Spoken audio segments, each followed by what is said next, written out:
welcome back to Inside the Mind, the official podcast of Missouri S&T Athletics. Patrick Murphy back here with you for the first episode of 2022, and we're talking men's basketball today. But before we get into the first of two great conversations coming up, I want to quickly recap the first two games of the 2022 calendar year. Minor basketball teams were back on the road at Rockhurst on Sunday afternoon. Women's game was a hard-fought back-and-forth affair, a lot of scoring early and often in that contest against Rockhurst, but the Miners came up just short, falling 77-73. Alex Kerr posted her first 20-point game of the season, finishing with 23 points on 7 of 9 shooting from the field and was 9 of 10 at the free throw line with 5 rebounds, while Laura Rodriguez was back in double figures with 16 points. Marta Dirk was back in double-figure scoring as well, tied a season-high 10 points on 3 of 5 shooting, including 2 of 4 from beyond the arc, while Kristen Keys had 8 points. After that contest, the Miner women will be back in action Saturday afternoon against Missouri St. Louis at 1 p.m. from the Mark Twain Building, as their contest, originally scheduled for Thursday evening against Indianapolis, has been canceled and ruled a no contest as a result of COVID-19 protocols in the UIndy program, and we certainly want to wish them well and hope that they can get back on the court as soon as they can. On the men's side, S&T picked up an 82-62 win over the Hawks to snap an 8-game losing streak in the series going back to 2017 and pick up a win in Kansas City at the Mason Halpin Fieldhouse for the first time since January of 2016. Julien Smith was the high man once again for Missouri S&T and led all scorers with 24 points on 8 of 16 shooting, and was 5 of 12 from deep, along with 5 rebounds and 5 assists. Kevin Lagarde came off the bench to add 16 points on 7 of 14 shooting with 7 rebounds. Caden Froby was also in double figures with 11 points on 4 of 8 shooting, along with 5 rebounds and 5 assists. Total team effort for Bill Walker's club in that win. 5 other Miners scored in the contest, including Mahamadou Kaba Kamara, who had 5 points and also pulled down a team-high 8 rebounds and now has 20 boards in the Miners' last 2 games. The Miner men will be back in action Thursday evening at Gibson Arena. Time change if you're planning to come to that game. They'll be tipping off at 6 p.m. against Indianapolis, and they also will be on the road this Saturday at Missouri St. Louis. So be sure to come out to Gibson Arena Thursday night, cheer on the Miners. And if you're in the St. Louis area this weekend, be sure to head on over to the campus of Missouri St. Louis and cheer on the Miners. Recap out of the way now. I want to get to our first guest of today's show.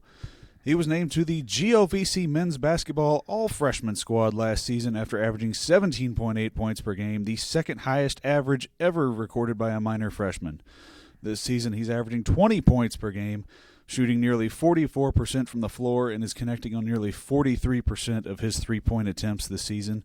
He's scored in double figures in all 11 games this season and gone for 20 or more 6 times, including the last 4 games. Hailing from Fort Worth, Texas, please welcome number 3, Julien Smith. Julien, Happy New Year, man. How you doing today? I'm doing good. Thank you for asking. How about yourself? Doing good, man. Doing good. Glad to have you on the show. Thank you.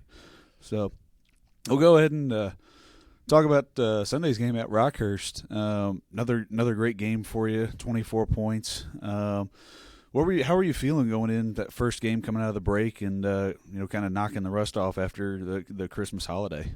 We knew last year we came in there. They kind of gave us the work. We lost by like 20 plus, I believe, and that was like our mindset. We had to come back and get a win there, get a win on the road, and start off the new year on the right foot. Yeah, no, absolutely. It's you guys are 6-5 on the year, but at record I could easily be 9-3. You guys have been in some really close games. You had the contest at William Jewell that unfortunately didn't go our way, but there was also the 2 games at the Drury Thanksgiving tournament against Arkansas Monticello and Southeastern Oklahoma that both went down to the wire in back-to-back games, and a few bounces go the other way in those games. It's a 3-game swing in the win-loss column. Yeah, it's those 3 games pretty big. I mean, we look back at those, we played really well in most of those games, but we were trying to find our groove, and I think we're capable of making a run now. Absolutely. Now we're back in conference play, and that's kind of what that's how the rest of the schedule is the rest of the way out. And the GLVC every year is kind of one of those tough leagues in Division II, top to bottom. There's no easy weekend, and I think it's that same way in every sport in the GLVC.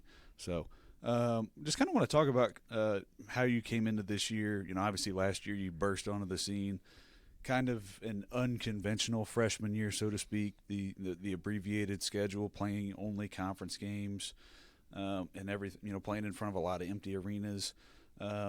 Didn't seem like that fazed you much, obviously, as you ended up on the all-freshman team. What was your mindset coming into this year, and do you feel like there was an expectation that you set for yourself last year, and were you looking to come into this year and kind of elevate, and what was your mindset coming into this season? So the biggest thing for me this season was really winning. I mean, this summer I worked hard to get my body a little bit better and do a little bit of extra things and try to improve my game. But the biggest thing for me is really winning at this point, because, a lot of teams – last year I felt like we didn't get enough recognition. We lost a lot of games, obviously, but we were in a lot of games, and then we should have won a lot more games than we did. And our record really didn't show who we were as a team. So I guess coming into this year, I thought we had a lot of doubters and naysayers, and we wanted to prove those people wrong. So that's where that little chip comes from. Yeah, absolutely. And like I said, last year was, and it wasn't a conventional year, obviously, and trying to play through COVID and everything else was, I'm sure challenging, and you can definitely see where the record may not reflect the results or the effort on the court that was put forth. Obviously, teams change from year to year. Each group has its own different dynamic, and there's some of the same faces, but there's also new pieces that come in from year to year. How do you think the team chemistry is so far this year, and is there anybody else on the roster that's really kind of stood out to you with how they've been able to do so far and through the first 11 games? I feel like the new people that we had added to the team really help us. They give us more depth on the bench, as well as they bring us a lot of energy. Even the people that don't play a lot as much as they should, they give us a lot of energy. We come in day in and day out for practice. We all give each other our A games and make each other better, so we're capable of going out there and playing to our best abilities. Yeah, absolutely. You've been in the league for a year, and you obviously understand how tough the GLVC is. There's really no off games, so to speak. Anything can happen any given night. So, looking ahead through the rest of the schedule, obviously you got big game against Indianapolis coming up on Thursday, road trip to Missouri, St. Louis, and then busy stretch coming up next week where you got 3 games in 5 days, that Thursday, Saturday, Monday. What's your outlook for the rest of the schedule in conference play, and how do you think the team's going to do in those games? Coach always says just win the next one. We want to look forward to this UIndy game. We got to get on the right track, keep this winning streak that we have going, and then after that we got UMSL, and then after the UMSL game we have a big game in Truman, and really it's just winning the next one. We believe that we're capable of winning out for the rest of the season, but we can't just talk about it. We have to go out there and actually show and do that. So that'll be a very hard challenge for us.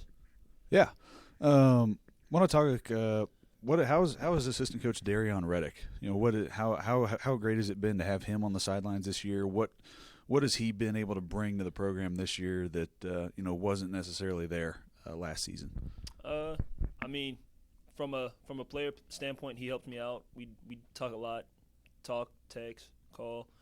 He helps me out to where he might break down film for me or tell me what I need to do here, what I need to do there, what I can do to improve not only myself but as a team as a whole. He really keeps me level-headed, allows me to do what I do. He works all of us out a lot.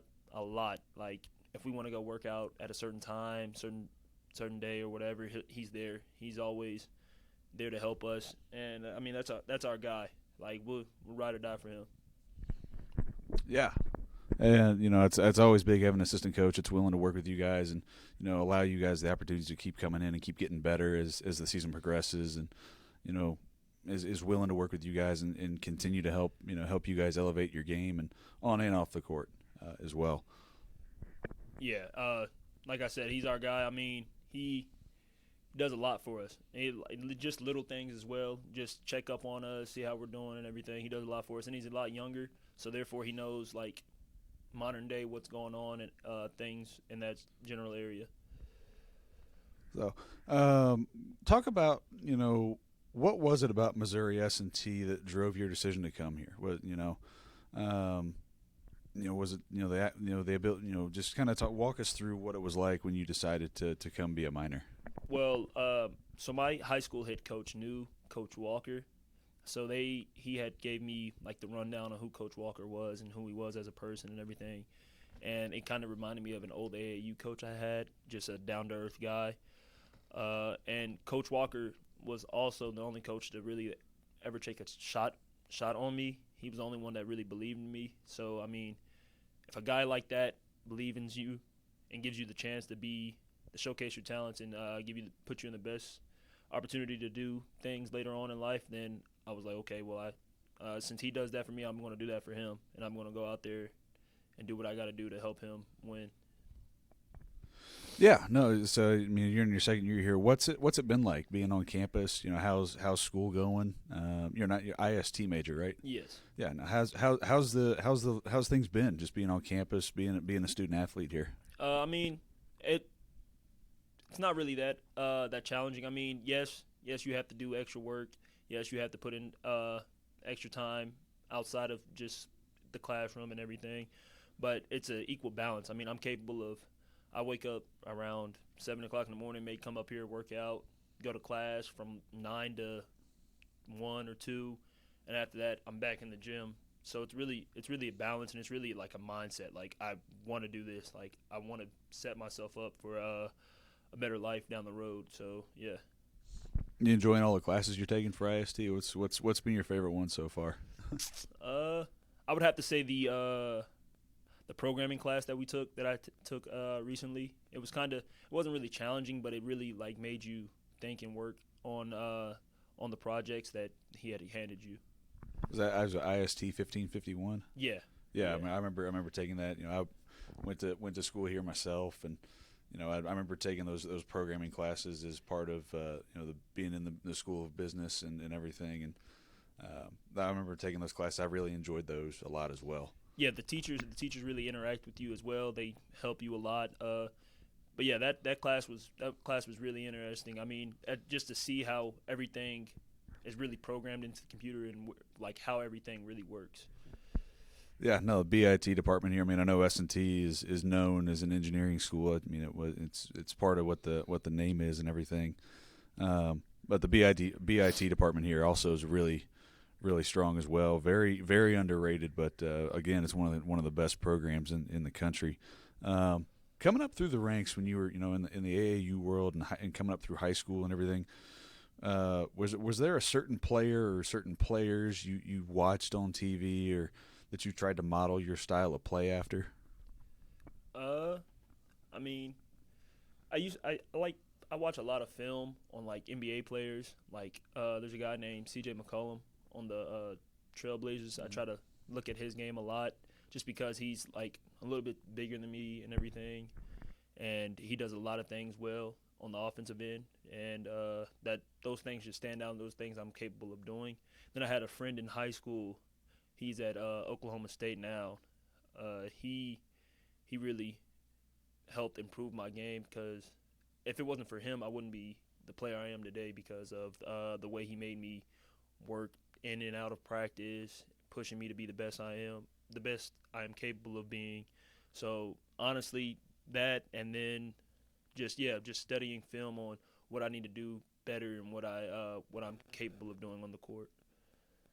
Absolutely. What's your favorite S&T basketball memory so far? Like what's really stood out to you in your career as a minor so far?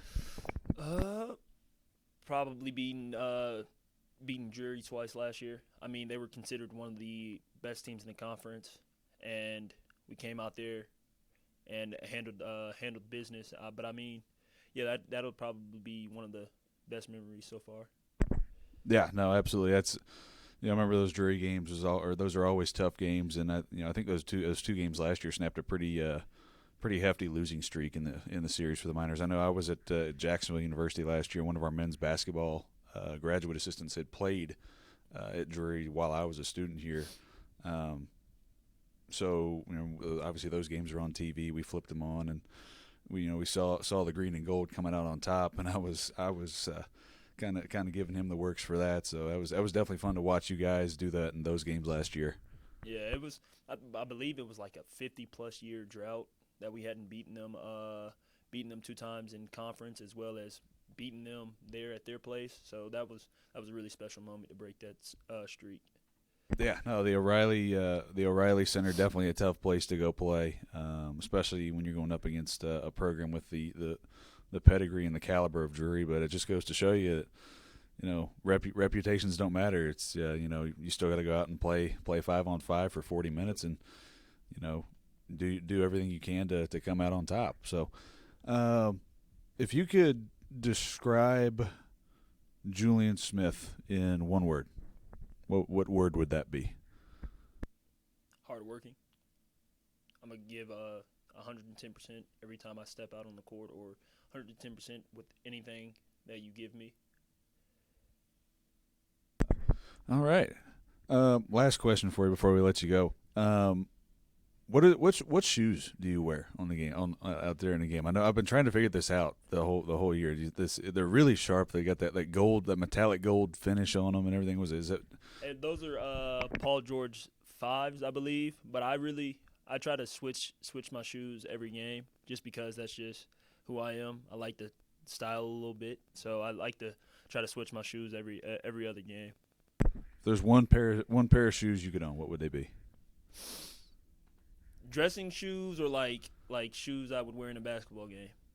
Yeah, so like casuals, and then what would be your go-to casuals, go-to game shoes? Well, my go-to casuals would obviously be some Jordans, some Jordan 11s, maybe. I don't know which ones. Maybe the Breads. And then basketball shoe, I'm a big Paul George guy. Those have always been one of my favorite shoes. But if I had to pick one, it'd probably be a KD4. They were the little shoes that I had in a middle school. They had a little strap over them, and I wore those down to the ground. Those were my favorite shoes I've ever played in. Absolutely. Run. If they ain't broke, don't fix it, and just run them right into the ground, right? Yeah.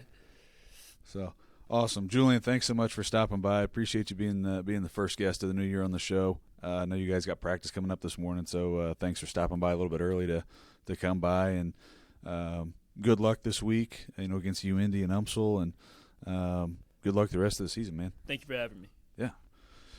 All right, that's Julien Smith of the men's basketball team. We're going to step aside real quick for a break and be back in a moment with our second guest on this first double feature episode of Inside the Mine.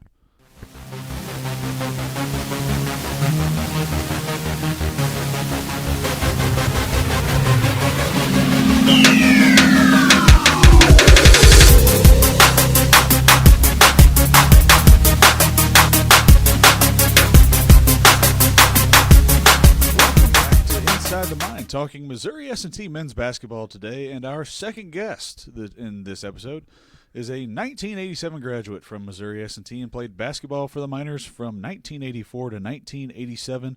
He was formerly the head coach at Illinois Springfield, now in his third season at the head position for the Miners. Please welcome Bill Walker to the program. Bill, Happy New Year. Welcome to the program. How you doing this morning? Same to you, Murph. I'm doing great. What you didn't mention is I came to Rolla at 6 years old, so if people are trying to examine the math for my age, now they can be helped. Hey, I didn't know that, so I learned something today too. Yeah, absolutely. So awesome. 11 games into the season so far, coming off a 20-point win at Rockhurst on Sunday. 6-5 overall, 2-2 in GLVC. I know I was talking with Julien when we just had him on. That 6-5 record isn't, necessarily indicative of how this team has played this year. That could very easily be a 9-2 record this year. How has the season gone with this group so far, and what has stood out to you the most in this season? Well, the season, you always look back at the ones that you lose close and think you should have won, and the ones you win close, you're like, well, we deserve to win that one. So you always look at it from that standpoint. So as Dennis Green once said, you are what your record says you are. but I really like the team and I like the progress we're making. It's a little misleading because of COVID and some other things, but we're starting 4 freshmen, eligibility-wise. So we are a young team, but we have young veterans. And you just mentioned Julian and Froby and Ryan Parker, and those guys have all played a lot. So they're experienced young guys. I have really, as I've gotten deeper into this profession down the years, my goal just kind of remains to win the next one. Yeah, we'd like to have a winning season and compete for the championship and get in the tournament and all that, but it really is one game at a time. As we speak, we've got an unbelievably tough opponent coming in here in UIndy next. So I'm really happy with where we're at, and I guess the last thing I'd say about that is, progress doesn't happen in a straight line. It's kind of ups, downs. Hopefully it's trending upwards, but you have to just be ready to win the next one. Yeah, absolutely. Been playing really well lately. Closed out 2021 on a high note. Open 22 on a very good note. Picking up that win against Rockhurst. That was, I believe, your first win at Rockhurst as a head coach. I was really I didn't hide from the fact that since I've been here, we haven't beat Rockhurst. They swept us last year and the year before. And my last year at UIS, I took a really good team in there, and they beat us. And he's had some good teams. And, they were down a guy, but, we've had issues, too, with injuries and different things. So, it's all around us at every level of basketball, just people dealing with stuff. And so who can handle it the best, and that's where we're at. So, we played good and not flawless, not perfect, but we played pretty well. And when you go on the road in this league and win by 20, you can't be unhappy. Oh, absolutely. It's the GOVC. You've been in it for 8 seasons now.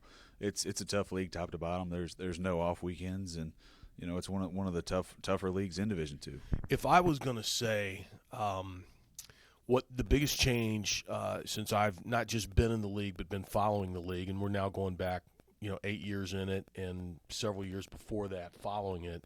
And there's been a few teams come and go over the years. But to me, the biggest change is the middle and lower part of the league has gotten better. The top is, the Southern Indianas, the Drurys, the Umsels this year.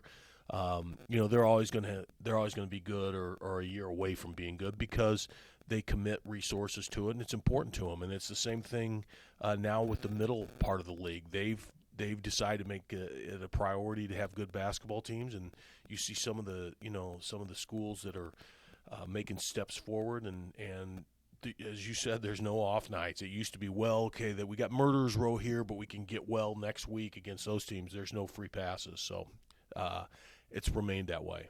Yeah, and I feel like it's, obviously, my background here at S&T has been with baseball, but I feel like even in every sport now, just top to bottom, anything can happen any given day, any given night, and there's a lot more parity, but from top to bottom across the whole league. You're in your 3rd season here at S&T as a head coach, and obviously last year was kind of anything but ordinary with everything going on with COVID, playing in front of empty houses a lot of the time, and it was kind of an unconventional year. But how do you think the program is now in year 3 compared to when you got here in the spring of 2019? I'm hesitant to criticize because I appreciated the guys that held over, and we had some talented players and stayed over. But my vision, and I said this when I interviewed here, and I've tried to stay with it, is to build the program around freshmen and supplement it with transfers as opposed to the other way around. So after my first year, we went out and signed Julian, Caden, Micah Johnson. We brought in Ryan Parker and Kelly Vaughn, who redshirted that first year, and then backed it up with Dylan Singleton, who's in our starting lineup this year, as well as we signed 2 freshmen early that we think are both going to be terrific players. We also brought some transfers in that have helped us. Alex Strading and Kaba and Kevin Lagarde. So we're not exclusively high school, but we're predominantly high school kids. Not just because I think that's the best way to build it, but I think that's the best way to build it here at this institution. I was a transfer. I did play junior college for a year, and we had a few transfers. But that's just you look at the landscape of this league, and again, that's just my opinion on how this program can get back to where it once was, and hopefully even more sustainable over the long term. So we'll see. But if you're asking me how I feel it's in better shape now than it was a year ago and 2 years ago. That's great to hear. You went to school here, you played ball here, and now you're coaching here. How I don't feel like there's a lot of coaches, or I mean there might be, but I don't feel like there's a whole lot of people that get to say that. How special is that opportunity for you? You only have one alma mater, and this is mine. And I've with all my stops, in Texas and Minnesota and Alabama and Iowa and Illinois. I've been quite a few different places, but I've always kept an eye on UMR and now S&T, because it's again, it's a special place. I've still got a lot of friends that I went to school with here, and you always keep track of it. And Coach Dale Martin, who recruited me, which you could say that's his curse, that he was the one that recruited me here, and I got the honor to play for him and Coach Billy Key. We had some good teams when I was here, and some not so good teams. We kind of were up, down, and average when I was here. But I've seen the slide that's kind of happened, and so hopefully I can be a part of bringing it back to competitiveness over the course of the year. And the thing is you don't, you count the costs in the springtime. You don't figure out, you just try to keep your head down. And if you win one like we did the other day, we're getting ready to practice after you and I talked today, you try to keep your head down and get better. By the same token, if you lose one, you try to figure out what you did wrong, plow ahead and try to win the next one either way. Yeah, absolutely. Obviously, you were at UIS for 5 seasons prior to coming back here. How did you know it was time to come back to Rolla, or how did you decide that? Was it something you had in mind wanting to do, or was it just kind of a right time, right place kind of a situation? Well, I'm lucky Mark Mullen was here as the swim coach, and when I played here and was the AD, and you just look at what your qualifications are and what you bring to the table, and just where you want to live. And I've got friends here, like I said, and a lot of friends that though they don't live here, come back once or twice a year. And I felt like we never lost to them when I was at UIS. We beat them. I was there 5 years. We never lost to the Miners in here, and it was something I'm like, I wouldn't mind to give that a shot. So the opportunity presented itself, and I'm glad I did. Yeah, and like I said, we're glad to have you back. Myself, I'm a 2-time alumni here. I got my bachelor's degree and my master's degree from here, and that opportunity comes up to go back and work at your alma mater. That's something you think about, and it might come up, but when it actually does, it's not necessarily an opportunity that you can pass up on. Especially, you said in the intro, you basically grew up in Rolla. Moved here when you were 6 and everything. So. Did you use air quotes on "grew up"? No, I think that was just a hand gesture. Some people there would say that's still an ongoing process, but you could probably say the same thing. Some of my best memories, and probably everyone that's listening that went to college somewhere, you have some of your best memories. But I also had some tough times. I had some classes I didn't think I could pass, and you just kind of learn to put your head down, like I was talking about with your team. I had some challenges, on the basketball court. There were more good times than bad times, fortunately, but not to get too kind of preachy, but I think that's a good lesson in college basketball or baseball or any college sport you play is, whatever your success level was in high school, and for everybody up and down this hallway, it was pretty high or they wouldn't be here. You're now playing against guys that all had the same, if not more, success than you did, and you have to figure out how to manage school and how to manage time management and have to manage. Hey, I just ran up against somebody that's better than me. I've got to either figure out how to get better myself or get used to getting whipped, and I don't want to do that. So that's kind of the lessons you learn in this deal. What is it about? Like what about Missouri S&T makes it special? To be a student athlete here, having been one yourself. I think the 50-year impact that this place has on people is something that we try to sell every day. We've got, thanks to John Gibson, we've got a terrific arena. It was nice when I played, but his improvements have made it now one of the really nice arenas in the league. We've got a beautiful campus, which if anyone's been to Rolla lately, they'll see all the changes that have gone on, and some of the buildings that have been built. The Havener, for example, since I've been here, were phenomenal. In this new School of Entrepreneurship and the new entry to the campus is going to just keep moving us forward. But all of that is kind of the apple that gets you here to get a degree.